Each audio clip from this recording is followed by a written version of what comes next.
engulfed in this discovery of what a ripoff neoliberalism has been.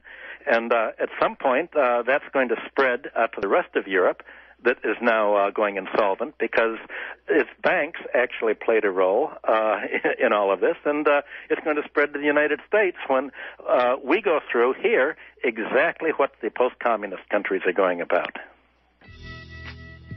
I'm speaking with financial economist and historian Dr. Michael Hudson. Today's show, The Way We Were and What We Are Becoming. I'm Bonnie Faulkner. This is Guns and Butter. You know, Dr. Hudson, when we last spoke, we spoke a bit about the IMF and the World Bank and about how countries were fed up with them and weren't taking out any more loans from them. And then I noticed, and this has been some time ago, that when the government of Iceland got into trouble, of course, I mean the whole economy there, that they went to the IMF and took out big loans, and that the IMF was charging them an 18% interest that would require them, of course, to cut down on social services, etc. So then I began to think, well, gee, is this global financial crisis going to put the IMF and the World Bank back into business? This is their golden age. They've been waiting for this. They've gone into Iceland, and in order for Iceland to reach equilibrium, 50% of the population has to die within the next 5 years.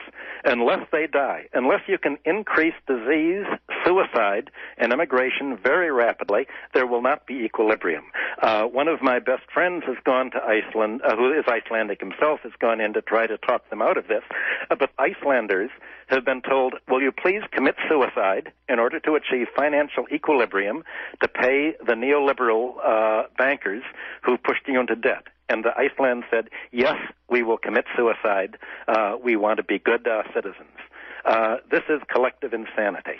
And it's insanity which essentially is the IMF neoliberal philosophy of stabilization. You know, people, when I grew up in the 50s and 60s, were talking about Malthusian population growth as being a threat. You're now having a depopulation, just the opposite of medical progress and life extension. You're having almost all of the trends that people expected when I was growing up to be reversed right now, largely under IMF and World Bank guidance. I notice now that the U.S. dollar is going up in value in relationship to other currencies. Now, how do you explain that? The fact is that other currencies are in an even worse state than the United States. And in fact, the United States is the only real official money in the political sense of the word that can act as an international currency. They're now seeing that the euro is simply a satellite currency and is not really money. There isn't any euro as defined in money by the traditional definitions of money. And that is the basis of any country's money supply. What gives value to money is the ability of the government to tax the people, to pay.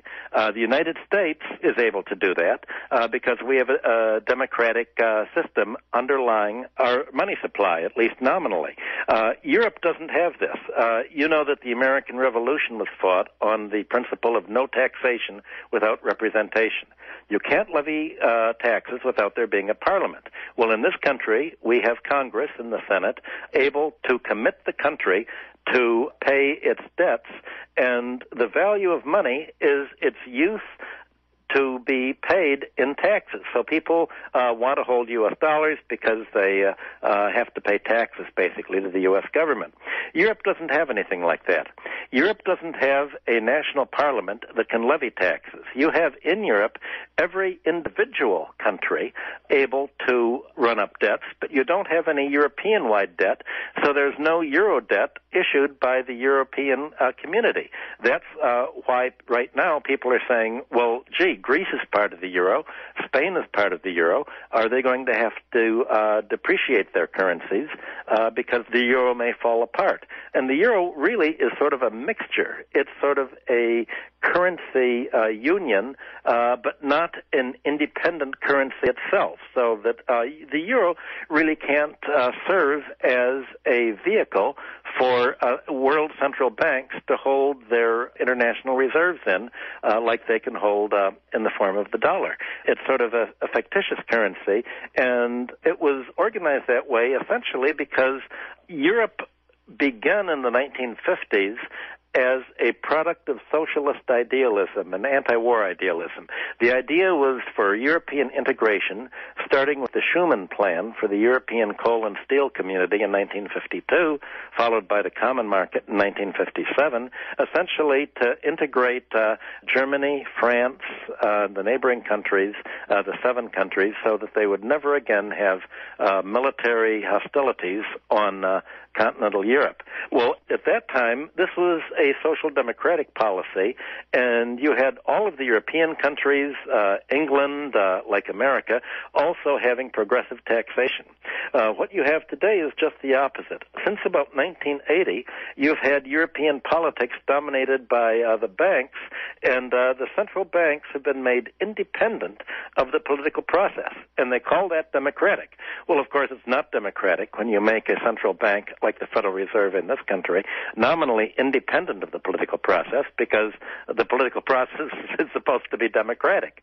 So what you have in Europe is essentially the European Union laws are extremely anti-labor. You have the European labor laws, social laws, and above all the financial system run by a neoliberal, anti-labor financial sector that essentially prevents, for instance, any country that is a member of the European community from running a budget deficit of more than 3% of gross domestic product.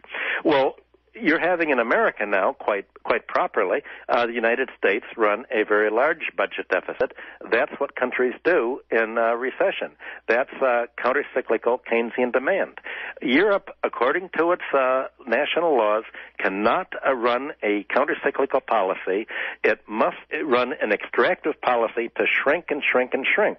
So the European community has been turned into a chronic anti-labor deflationary policy to shrink Europe, and that's one of the reasons that Donald Rumsfeld referred so contemptuously to old Europe 2 years ago. Europe is dead. By not permitting its governments to run a budget deficit, it's guaranteed shrinking employment in the world market. The European trade has all of a sudden plummeted. Almost every chart you look at for Europe is a vertical line going straight down, and you're having very large-scale unemployment there. So far, it's the French who have been politically opposing the most, and yet it's the French economy that is the least strongly affected because they've been the least neoliberalized European economy. But given Europe's problems of so anti-labor, so anti-industrial, so pro-financial, that's why the euro is plunging. It's why the pound sterling is plunging. One of the few things that is keeping the euro and sterling afloat is that they are the recipients of about $1 trillion of all of this bailout money that has gone basically to pay off the neoliberal European and British banks that are on the winning side of the gambles with AIG and Citibank and the other large financial institutions here. But apart from the oligarchy there, the inequality that you're seeing in the United States and Canada of the bottom 20% of the population, the bottom 80%, the bottom 90% increasingly indebted to the top 10%, the same thing is happening in Europe, and that's why sterling and the euro are plunging against the dollar. They're even more insolvent, especially they're insolvent because now the chickens are coming home to roost on all of their bad loans to the post-Soviet states. So as the post-Soviet states go, they're dragging down Europe and England and making it even worse off than the United States, which at least has its debts denominated in its own currency. So what do you consider the greatest problem facing us in this financial crisis? Is it the debt overhang, would you say? I'd say the problem is that the people don't understand that the financial sector is not part of the real economy, that it can be cut off, that you don't have to bail out AIG. When you bail out AIG, you're really bailing out its counterparties, the speculators. You don't have to bail out casino capitalism. You have to save industrial capitalism, and you have to save labor. The fact that the American voters believe that the way to stabilize is to pay labor less and less, to extract more and more of its income for Social Security. The fact that they don't understand that privatizing Social Security, as plans are now being rehashed for that, means that the government is going to put money into the stock market, and that will simply wipe out their savings, just as it's wiped out their pension fund savings, just as it's wiped out their 401ks, it's wiped out their own personal retirement accounts. Their personal retirement accounts are being wiped out in order to pay the top 1% of the population. Until they realize that the money that they're losing is being paid to the top 1%, there's not going to be an attempt to stop the bleeding. Right now, the bleeding is taking place, and so the real problem isn't simply that the bleeding's taking place, it's that the parasite has numbed the brain so that it doesn't even realize what's happening.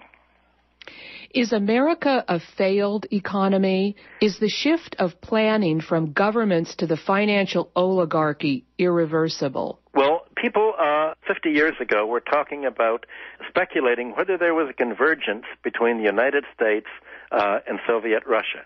And, for instance, Brzezinski did his first writing on the Technocratic Society, saying, yes, he expected there to be a convergence, and everybody expected the convergence to be a growing role of the state, a growing role of the state as planner and essentially the brains for the future.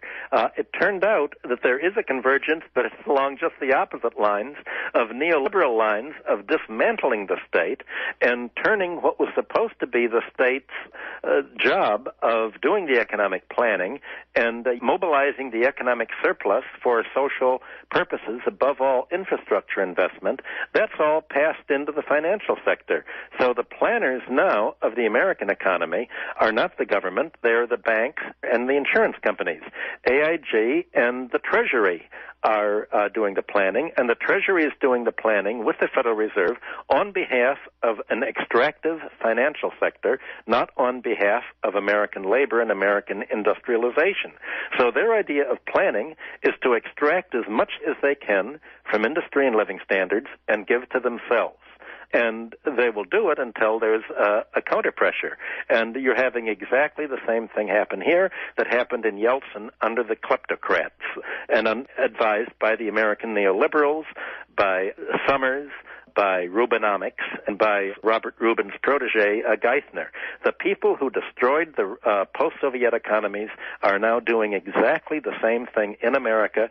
So we're having an American convergence with Russia, and the convergence is going to entail shorter lifespans, lower birth rates, higher death rates, higher drug abuse, higher alcoholism, and an emigration of skilled labor, a brain drain, reversing the 3 centuries of American affluence, which basically was a flowing in of foreign capital and most of all labor into the United States. All of that's ending now. It's being reversed, and that's the neoliberal program. That's what happens when the government relinquishes economic planning and tax policy and investment policy.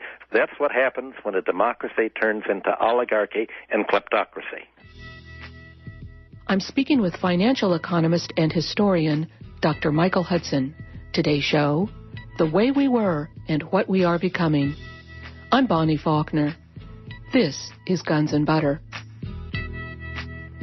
Well, since this financial crisis that we're experiencing is global, where would this outflow be headed? Essentially into offshore banking centers, into tax evasion centers, into the Swiss banks, which are now being prosecuted for acting essentially as criminal enterprises. I would like to see the United States prosecute UBS and close it down as a criminal enterprise making money by evading taxes in the United States. It's been accused of helping 74,000 Americans evade taxes.